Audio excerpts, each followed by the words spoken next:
Wow, I'm just listening there and I'm thinking, gosh, I sound great, right? Sometimes you don't recognise the things that you've been doing. And, I always say I don't do what I do for accolades or, recognition. I think that I do what I do because my conscience doesn't allow me to do it. Now, I don't get everything right. I say things which will upset or offend. I'm willing to learn and also unlearn things. So if I say something through tonight that actually it has triggered off a particular emotion or is inaccurate, please just tell me afterwards, or, approach me or put your hand up and just say, actually, Phyll, that's not right, or that is quite offensive, because I'm always willing to unlearn, and that's the only way we can get better rather than be bitter. So if I can just, you said loads of things about me. I don't know what to talk about now. If I can just tell you a little bit about myself and why I'm at the stage I'm at. And it's wonderful to see some people of colour in the audience, and this is not me singling out my white comrades. It's just that sometimes when I go to places, there happens to be, the one brown face or the one black face, and I can see them smiling like we're connecting. Yes, we've got the same struggle, we get it. So it's nice that people of colour are in this room, and actually I am connecting with you, and I see you, I hear you, and I feel you. So you're not alone. My day job is, I have two jobs really, well, three.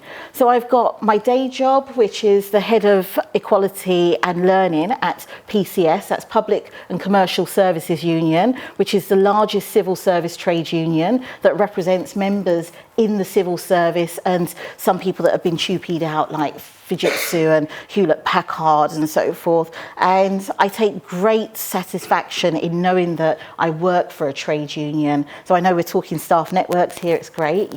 I'm not going to try and unionise the place, although you should be in UCU. Yeah.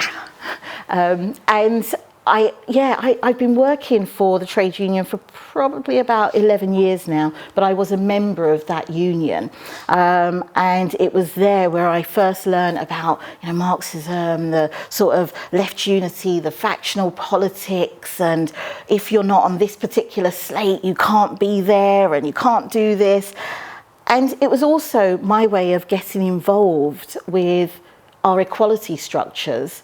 Sometimes when we head into particular organisations, we don't see the self-organisation. We don't see how we can look at tackling underrepresentation. We don't see the structures that allow us to sort of put our best foot forward.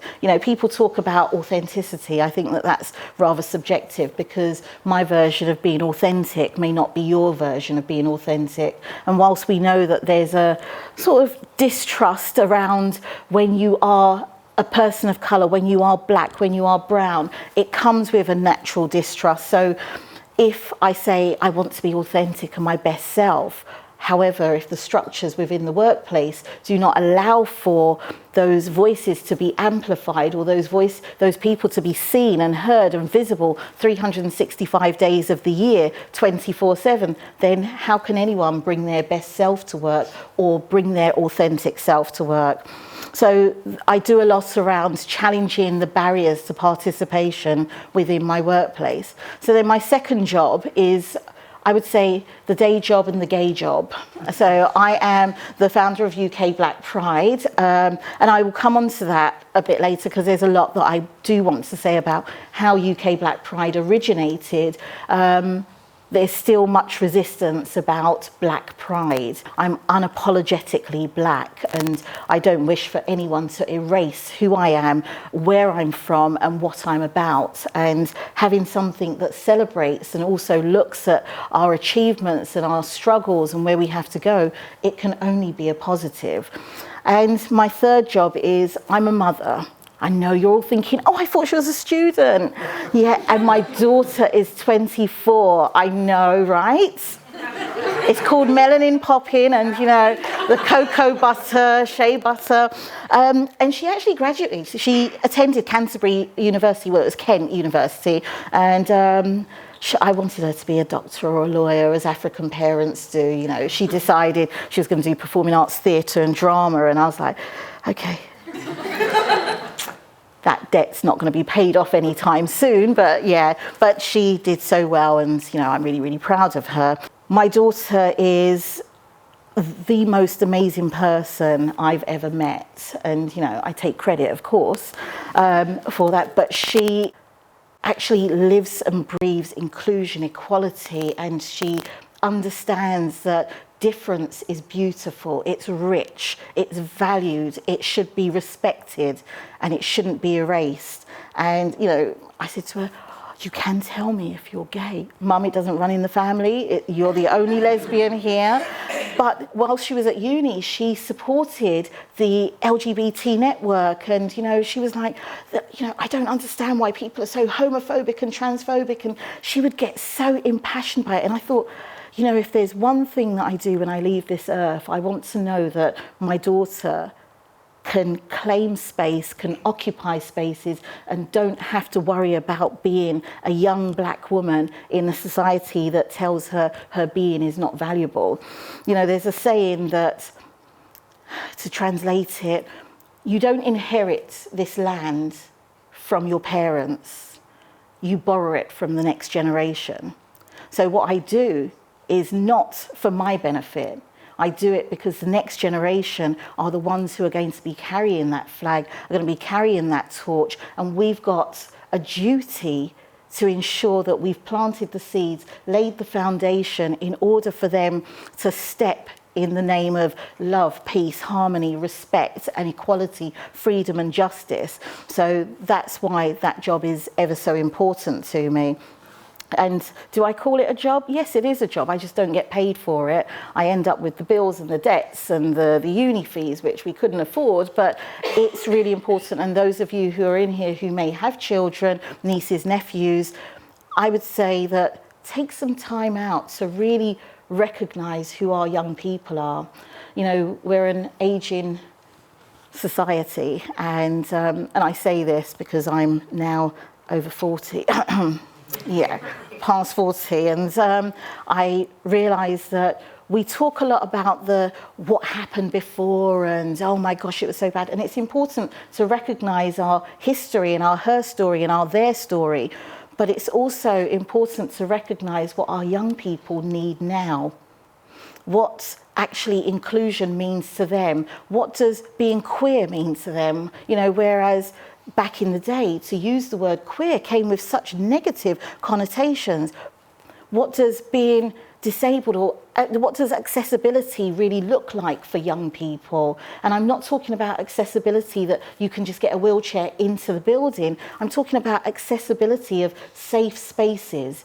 Your universities, your schools, your hospitals, your everyday experience going to an airport must be accessible, but we know that it's not. Because we live in a society where racism is real, where sexism is real, where misogyny is real, where every form of discrimination that can be thrown our way is thrown our way. So it's about how we challenge that. And sometimes it's important to note that we cannot challenge it by ourselves. We must have a collective voice in our approach to organising for equality, to organising for inclusion, to organising for freedom and justice. When we stand by ourselves and, you know, wave the flag and say, you know, transphobia that's what I'm going to eradicate because that's the issue that's in my heart. Well, actually, no, we need allies. And, you know, I kind of dislike the word allies, but I get why we use it. But we must really understand that your struggle certainly has to be my struggle, and my struggle has to be your struggle. The moment we lose that essence of coming together collectively to fight those struggles, to dismantle structural and systemic racism, we've lost the battle. Just because I may not be a wheelchair user, it doesn't mean I shouldn't stand or sit side by side with my comrade who is in a wheelchair. It doesn't mean because you are not black that you cannot stand at a march or a protest with me holding up Black Lives Matters, because that's the way we change things. That's the way we affect change. But if I am the only one holding up that Black Lives Matters, then no one's going to listen to me because I'm unable to turn up the volume on society. We can turn up the volume on society when we do it together and very loudly. So just back to some of the things that I do. So I have just joined the board of Kaleidoscope. Kaleidoscope is a charity which sets out to work with our activists in the Global South. And I have recently come back from Belize, where I spent time with 44 Caribbean women who are human rights defenders. They are amazing, and they made me realize, even as a Black lesbian woman who sees herself as quite radical, I looked like I wasn't even trying in comparison to what they are doing. And these women are, they're queer, they're lesbian, they're bi, and they're trans. And the way they navigate what they do in their everyday lives, they come from St. Croix, St. Lucia, Belize, Grenada, Antigua, Jamaica. And we sat there and we spoke about colonialism. We spoke about the sodomy laws and the buggery laws that exist. And one of them said, "You rejected your MBE." And they were like, "Why did you do that?" I said, "Because part of it is guilt for my family abroad. But guilt is so self-indulgent and serves no purpose. So we must never feel guilty. You know, if I talk about racism and colonialism, I don't want my white comrades or colleagues to feel guilty because that serves no purpose." However, once I explained the toxic legacy and what colonialism has done, that means that they cannot exist in spaces, they cannot get particular jobs or get jobs, they cannot live in certain spaces. And actually the Commonwealth has a big part to play, whether Theresa May apologised lightly and said with deep regret. There is such a legacy that has been left with colonialism. I also reject the empire and I, actively resist it, as you said. I feel that the work that I do and I try not to get emotional here, and I'm a big crybaby, so you're going to have to cut that bit. I've got eyelashes on that I need to keep. The work that I do doesn't allow me to elevate something which is not transparent, which is not clear, which is not right over the people that I set out to serve. And I work with and campaign for and organise with a lot of different people. So how could I possibly accept something that has caused such harm and such hate to people that cannot be free to be themselves?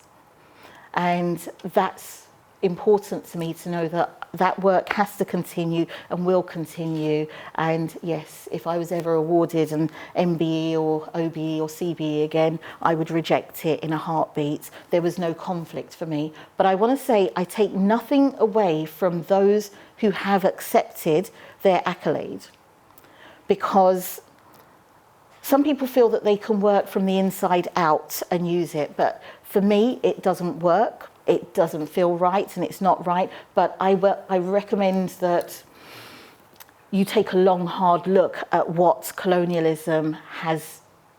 has played out through colonialism.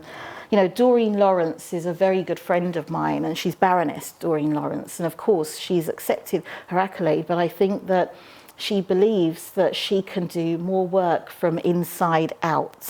I don't want to make this about the honours, but I want to be clear that I do not accept it and I will never accept it, because there is so much work to be done. We cannot talk about oppression and marginalisation and discrimination in one hand and then accept things in the other hand. That's like me saying, I'm going to fight for race, I'm going to fight against all forms of racism, but transphobia, somebody else can deal with it.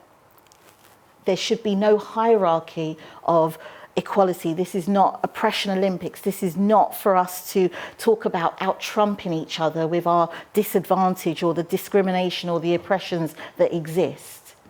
It should be collective.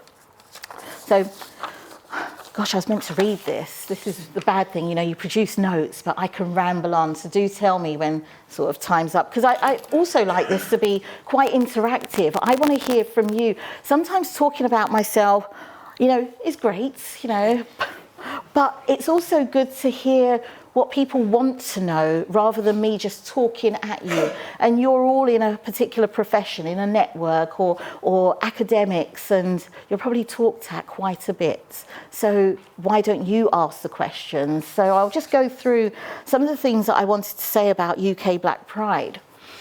UK Black Pride, which, wow, is etched in history. It is a pride like no other. And I say this not because I'm downplaying the other amazing prides around the country, but it's the most diverse and inclusive pride you could go to. We are so celebrated. It's intersectional, it's diverse, it looks at really homing in on what are our issues. We are not just talking about fighting homophobia, biphobia, transphobia, because where our intersections meet, we have to talk about racism and the racism we experience even within the LGBT plus community or communities. And I think that was the hardest thing for me to deal with when I came out all of those many years ago. I said to myself, gosh, what do we do when we don't see ourselves in the wider pride movement?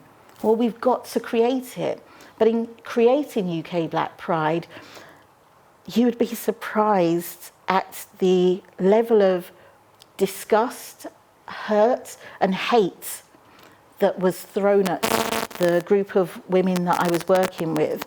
We went to what was an organisation which was dealing with pride in London, and there were a group of white men, 2 white women, who identified as LGBT, and we said, what we want to create is a Black Pride. What we want to create is a place where people can feel safe, where people can actually turn up in their hijab, in all their glory, in their attire, and feel proud to be in a space. Well, and excuse the language I'm going to use, we got told, why don't you fuck off and go back to where you came from? This is in a meeting of people who are supposed to understand discrimination. Many of the people that were in that room who understood what Section 28 did and campaigned and took to the streets.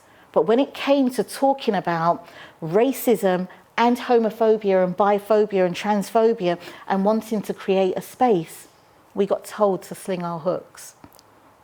So of course, if you want to send me home, I live in Islington and was born there and can top up the Oyster card. However, we had to stand up and walk away because we didn't feel that we had the power, nor the privilege, nor the influence to be able to tackle that person. When you walk away from a meeting in tears because your being is not recognised, that your difference is not embraced or welcomed, that just showed us that actually now is the time for not waiting.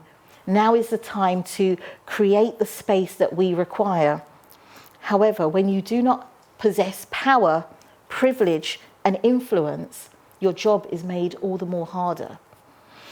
So the mainstream LGBT communities did not want to touch UK Black Pride with a barge pole. The nightclubs did not want to have us there. Sorry, I remember this like it was yesterday. So why we do what we do is because we need to claim our spaces. We raised, must have been about £400 for UK Black Pride. And this was to make sure we could have a marquee at Southend, we could get a DJ, we asked somebody to bring their jerk pan along and do some chicken, And we said to ourselves, if this is what our pride looks like, then this is what pride is going to be. Sorry. So that was Black Pride. And that was 14 years ago. And even up to today, we still face the utmost discrimination. We still get told that, why don't you join the normal pride? I don't know what normal looks like, and I don't know what normal means. Then they say things like, well, you can just join the regular pride. Why are you separating yourself? For that same very reason. It's not a separation. We see ourselves as part of the pride family, as part of the pride movement. But when your prides are not intersectional, and when they are not inclusive, and when we do not see ourselves, again, I go back to, we create our own space. But we don't stop you from coming into that space as long as you can align yourself with the mission, the vision, the values and the standards of behaviours that we like to see. And we have grown from when we first started, 210 people that attended, to last year's Pride at Vauxhall was 7,000 plus people. And that tells you that there's a need.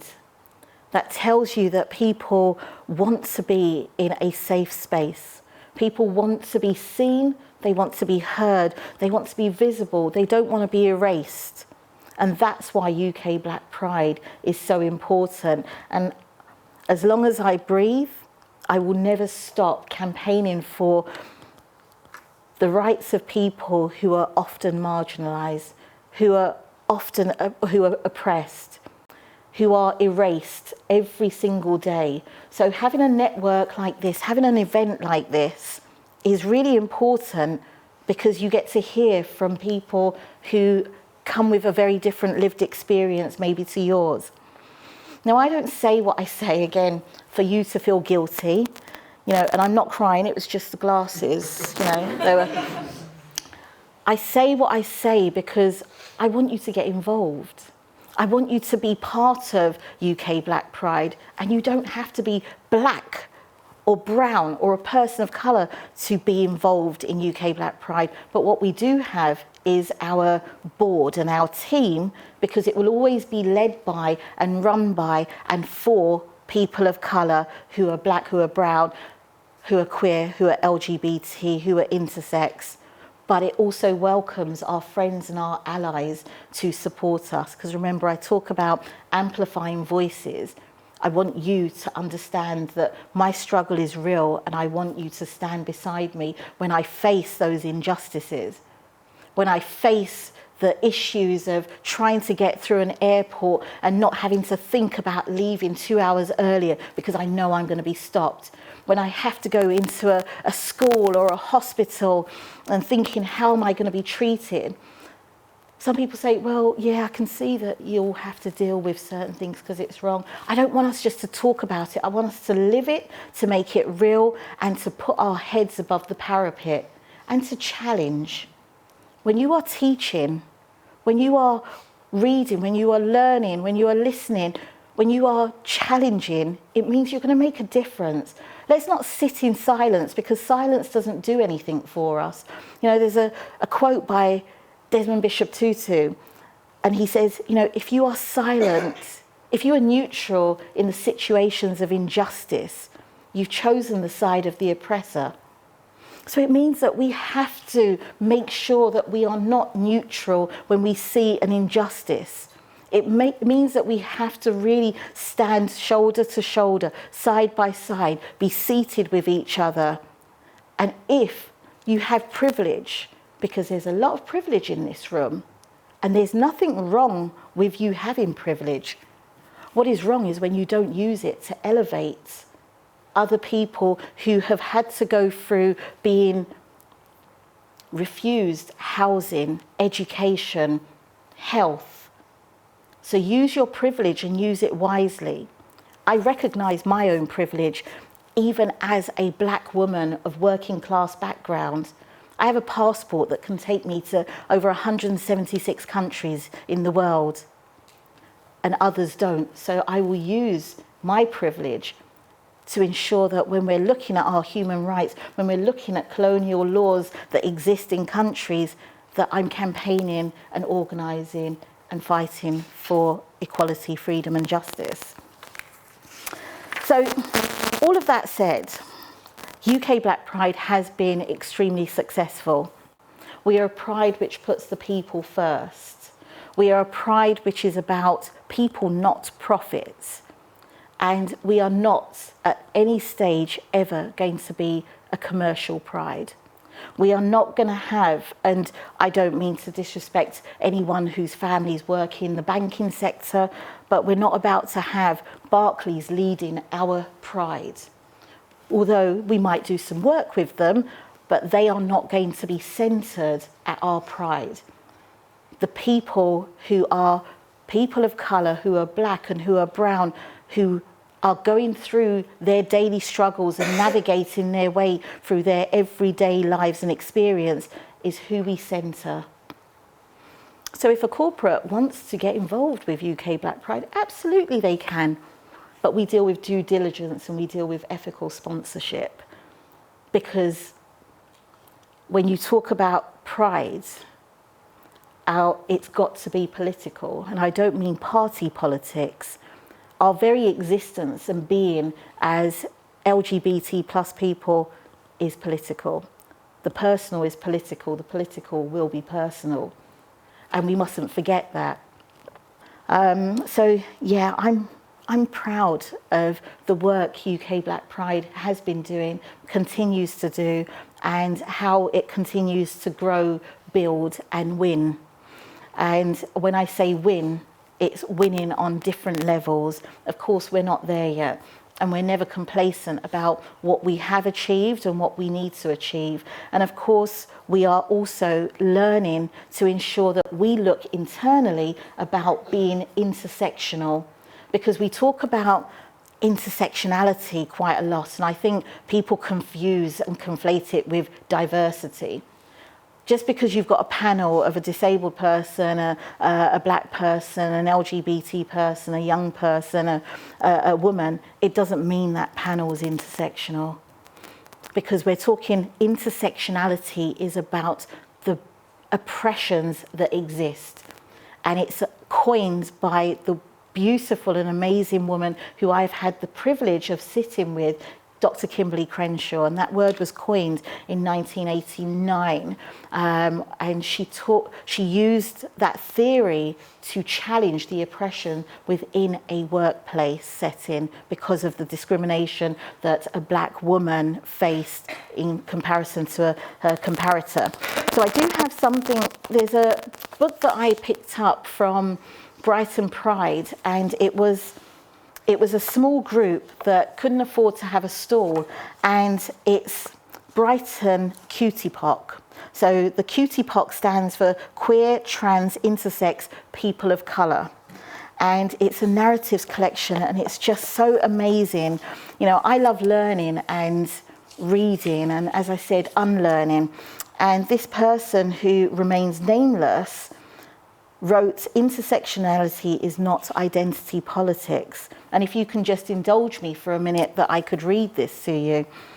In 1989, Kimberly Crenshaw coins the term intersectionality to challenge limited anti-discrimination laws that ignored the intersections that categorize people's social dynamics.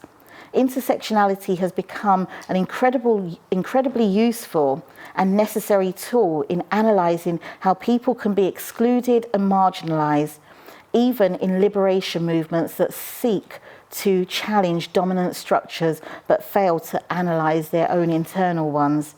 Critiques of intersectionality often involved delegitimising the concept of identity politics, a form of exclusionary politics that is limited by a hyper-focus on identity and a lack of universally messaging around the struggle. For example, All Lives Matter versus Black Lives Matter.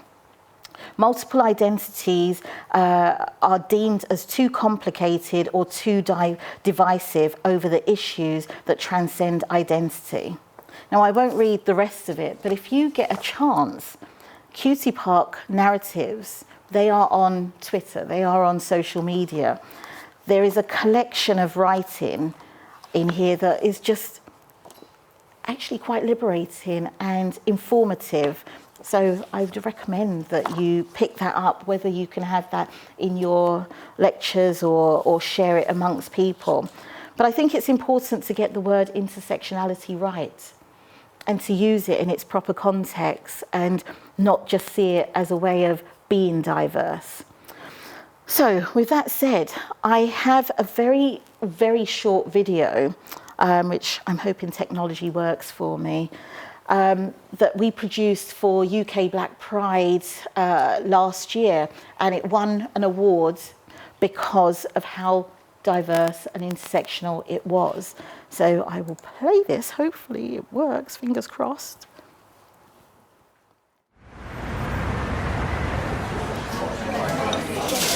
People will never fight for your freedom if you have not given evidence that you are prepared to fight for it yourself. When I dare to be powerful, to use my strength in the service of my vision. Then it becomes less important whether I'm afraid. I know all our love can change the ways of the ignorant. And the hearts that have been hardened.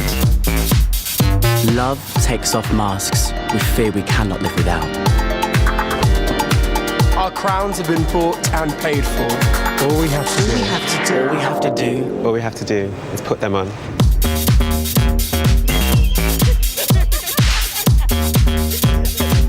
Keep the noise up. UK Black Pride. So that was a really short video produced for UK Black Pride with people from right across our communities. And a lot of the quotes you heard there were from either Audre Lorde, James Baldwin, Bayard Rustin, people who we don't often get to read or hear about because our curriculum or the education given to us has been set around whiteness. And when something feels very insular and doesn't have the approach of inclusion or including others, we don't get to see ourselves, we don't get to hear ourselves, we don't get to hear the amazing stories of Audre Lorde and Bell Hooks and, you know, Sojourner Truth and James Baldwin and others. So it's important that when you see videos or footage like that, I ask that you share it. You put it out there because you don't know what it's doing for somebody who may not often see themselves, who doesn't often recognize themselves in particular structures or settings. My day job is, and I don't wish to be critical of the trade union movement because I am working class girl, but is very dominated by white men of a particular age. And I'm not picking on white men, so please don't feel guilty. Remember, self-indulgent, but I do like you because you pronounce my surname correctly. It's been hard moving up the ladder or applying for jobs or trying to excel in the workplace when your policies and procedures do not lend itself to removing barriers. Because we know that, you know, a surname like mine may not necessarily give you or get you an interview, may not even get you sifted in, because it's about that unconscious bias or, you know, training that everyone sorts of gets. But we know that people are biased. We know that people will reject you on where you live, what your surname is. If you have a name that sounds like Tanisha, they'll think, oh my gosh, you know, I don't think this person will fit our organisation. And it's that unconscious bias that plays out. So we managed to change that within PCS. So now part of those barriers have been removed, but we look at our policies and procedures, our recruitment, our retention, to ensure that they are inclusive, to ensure that they're positive. And if they're not, we stop it. We don't carry on with particular activities. Just like our campaigning. in our trade union. If it doesn't feel intersectional, if it doesn't look inclusive, then for me, why are we doing it? But you've got to be confident in being able to articulate that and stop something. But you can when you show other people that your being is not recognised or visible in the workplace. So I'm going to stop there, but I want to leave you with a quote that just lives with me all the time. And it's by, well, I'll read it to you. In our work and in our living, we must recognise that our difference is a reason for celebration and growth rather than a reason for destruction. That's by Audre Lorde. Because I'm certainly a believer that we can overcome oppressions. There are different things that I may not see erased or eradicated in my lifetime. But if we keep on talking to each other, and if we keep on usualising the conversation around racism, sexism, misogyny, around disability, ableism, around Islamophobia, around transphobia, then we can make a difference, because the more we are heard, the more change and impact we can have. So let us not stay silent. Let us not be complicit or complacent in what we do. Let us put our heads above the parapet, but let us stand shoulder to shoulder, side by side, and let us show solidarity to one another. So thank you very much for allowing me to be here, and I'm happy to answer your questions, or maybe not. It depends on what you're going to ask me.